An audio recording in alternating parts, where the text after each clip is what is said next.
ನನ್ನೆಲ್ಲ ಪ್ರೀತಿಯ ವೀಕ್ಷಕರಿಗೆ ನಮಸ್ಕಾರಗಳು. ನಾನು ನಿಮ್ಮ ಕೃಪಾ. ನನ್ನ ಗುರುಪರಂಪರೆ ಯೂಟ್ಯೂಬ್ ಚಾನಲ್ಗೆ ಸ್ವಾಗತ ಅಂತ ಹೇಳ್ತೀನಿ. ಪ್ರಿಯ ವೀಕ್ಷಕರೇ, ನಮಗೆ ಹಣದ ಸಮಸ್ಯೆ ಇರುತ್ತೆ. ಅಂತಹ ಸಂದರ್ಭದಲ್ಲಿ ಮಾಡಿಕೊಳ್ಳುವಂತಹ ಪರಿಹಾರ, ಹಣ ಅಂತಲ್ಲ, ಯಾವುದೇ ಶುಭ ವೆಲ್ತ್ ಅಟ್ರಾಕ್ಷನ್ ಮಾಡ್ಕೊಳ್ಳೋಕ್ಕೆ ಮಾಡುವಂತಹ ಒಂದು ಸರಳ ಪರಿಹಾರ. ಇದನ್ನು ಏನೇನು ಬೇಕು ಅಂತ ನಾನು ಹೇಳ್ತಾ ಹೋಗ್ತೀನಿ. ಒಂದು ಸಣ್ಣ ಮಣ್ಣಿನ ಕೆಂಪು ಮಡಿಕೆ ಬೇಕಾಗುತ್ತೆ. ಕಪ್ಪು ಮಡಿಕೆಯನ್ನು ತಗೋಬೇಡಿ.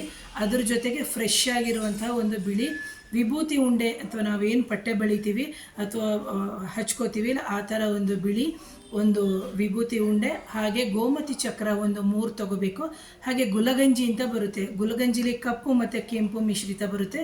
ನೀವು ತಗೋಬೇಕಾಗಿರೋದು ಕಪ್ಪುದೇ ತಗೋಬೇಕು. ಆನಂತರ ತಾವರೆ ಮಣಿ ಅಂತ ಸಿಗುತ್ತೆ, ಕಪ್ಪಗೆ ಸಿಗುತ್ತೆ. ಆ ತಾವರೆ ಮಣಿ ಸರನೇ ಸಿಗುತ್ತೆ ನಿಮಗೆ. ಅದರಲ್ಲಿ 108 ಸಿಕ್ಕಿದ್ರೆ 108 ಸಿಕ್ಕಿದ್ರೆ ತುಂಬ ಒಳ್ಳೆಯದು. ಅದನ್ನು ತಗೊಂಡು ಆ ಚಿಕ್ಕ ಮಡಿಕೆ ಅಂತ ಏನಿದೆ ಅದರೊಳಗಡೆಗೆ ಹಾಕಬೇಕು.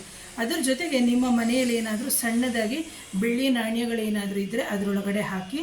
ಆ ನಂತರದಲ್ಲಿ 5 ರಿಂದ 6 ರೂಪಾಯಿಯ ನಾಣ್ಯ ಇರುತ್ತಲ್ಲ, 5 ರೂಪಾಯಿದೊಂದು ಹಾಕಿ 1 ರೂಪಾಯಿದು ನಾಣ್ಯವನ್ನು ನೀವು ಹಾಕಬೇಕು.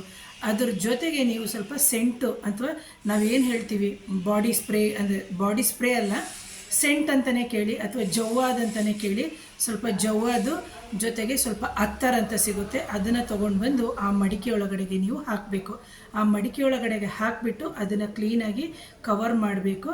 ಅದರ ಮೇಲೆ ಕೆಂಪು ಬಟ್ಟೆ ಅಥವಾ ಹಳದಿ ಬಣ್ಣದ ಬಟ್ಟೆಯನ್ನು ಕಟ್ಬಿಟ್ಟು ನೀವೇನು ಮಾಡಬೇಕು ಅಂತಂದರೆ, ಕ್ಲೀನಾಗಿ ಕಟ್ಬಿಟ್ಟು ನಿಮ್ಮ ಮನೆಯ ಕುಲದೇವರು ಅಥವಾ ಮನೆ ದೇವರು ಏನಿದೆ ಅದರ ಮುಂದೆ ಇಟ್ಟು ಮೊದಲಿಗೆ ನೀವು 45 ದಿನಗಳ ಕಾಲ ಪೂಜೆಯನ್ನು ಮಾಡಬೇಕು.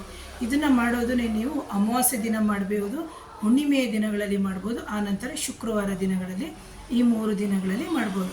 ಆರಂಭ ಮಾಡೋತ್ತಿಗೆ ಈ 3 ದಿನಗಳಲ್ಲೇ ಮೊದಲ ಬಾರಿಗೆ ಆರಂಭ ಮಾಡಿ.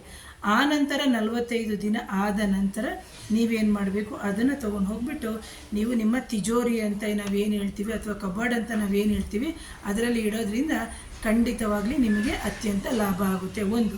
ಎರಡನೇದಾಗಿ ವ್ಯಾಪಾರ ಜಾಗದಲ್ಲೂ ಸಮೇತ ಇಡ್ಬೋದು. ನೀವು ಮೊದಲಿಗೆ ಬಂದು ನೀವೇನು ಮಾಡಬೇಕು, ನಿಮ್ಮ ಮನೆಯಲ್ಲಿ ಮಾಡಬೇಕು. ಆನಂತರದಲ್ಲಿ ನಿಮ್ಮ ವ್ಯಾಪಾರ ಸ್ಥಳದಲ್ಲಿ ತೊಗೊಂಡು ಹೋಗಿ ನಿಮ್ಮ ಲಾಕರ್ನಲ್ಲಿ ಇಡೋದ್ರಿಂದ ಖಂಡಿತವಾಗಿ ನಿಮಗೆ ಅಭಿವೃದ್ಧಿ ಆಗುತ್ತೆ, ಜೊತೆಗೆ ಅಟ್ರಾಕ್ಷನ್ ಆಗುತ್ತೆ. ಈಗ ಎಷ್ಟೋ ಜನ ಹೋಟ್ಲಿಟ್ಟಿರ್ತಾರೆ, ಆ ಹೋಟ್ಲಿಗೆ ಜನನೇ ಬರೋದೇ ಇರಲ್ಲ. ಅಂತಹ ಸಂದರ್ಭದಲ್ಲೂ ಇದನ್ನು ನೀವು ಮಾಡ್ಬೋದು. ಹಾಗೆ ಚಪ್ಪಲ್ ಅಂಗಡಿ ಇಟ್ಟಿರ್ತಾರೆ ಅಥವಾ ಬಟ್ಟೆ ಅಂಗಡಿ ಇಟ್ಟಿರ್ತಾರೆ.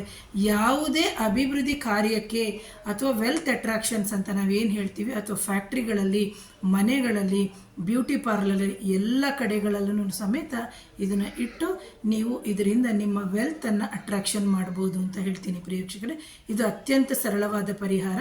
ಮತ್ತು 45 ದಿನ ಆದಮೇಲೆ ನೀವು ತೆಗೆದು ನಿಮ್ಮ ದೇವತಾ ಕೋಣೆಯಿಂದ ತೆಗೆದು ತಿಜೋರಿ ಅಥವಾ ವ್ಯಾಪಾರ ಸ್ಥಳಕ್ಕೆ ತೊಗೊಂಡು ಹೋಗಬೇಕಾದ್ರೆ ಅಕಸ್ಮಾತ್ ಒಡೆದೋಯ್ತು ಅಂತಂದರೆ ಬೇಜಾರು ಏನು ಮಾಡ್ಕೋಬೇಡಿ.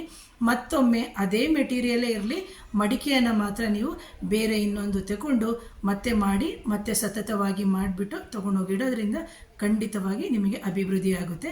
ಮತ್ತು ಅದೇ ರೀತಿ ನೀವು 1 ತಿಂಗಳಿಗೆ ತಪ್ಪಿದರೆ ಒಂದು 3 ತಿಂಗಳಿಗೆ ಒಮ್ಮೊಮ್ಮೆ ಬದಲಾಯಿಸ್ತಾ ಬರಬೇಕು. ಅದನ್ನು ನೋಡ್ಕೊಳ್ಳಿ. ಮಧ್ಯದಲ್ಲಿ ಮೇಲೆ ಏನಾದರೂ ಹುಳಗಳು ಕೂತ್ಕೊಂಡಿರೋದು ಅಥವಾ ಏನಾದರೂ ನೀರು ಬಿದ್ದು ಹಾಳಾಗಿರುವಂಥದ್ದಾಗಿದ್ದರೆ ಅಂತಹ ಸಂದರ್ಭದಲ್ಲಿ ನೀವು ಇದನ್ನು ಬದಲಾವಣೆ ಮಾಡಿ ಮತ್ತೊಮ್ಮೆ ಮಾಡ್ಬೋದು. ಹಾಗಾಗಿ ನನ್ನ ಈ ಚಾನಲ್ನ ಯಾರ್ಯಾರು ಮೊದಲನೇ ಬಾರಿಗೆ ನೋಡ್ತಾ ಇದ್ದರೆ ದಯವಿಟ್ಟು ನನ್ನ ಚಾನಲ್ನ ಸಬ್ಸ್ಕ್ರೈಬ್ ಮಾಡಿ, ಶೇರ್ ಮಾಡಿ, ಕಮೆಂಟ್ ಮಾಡಿ. Thank you.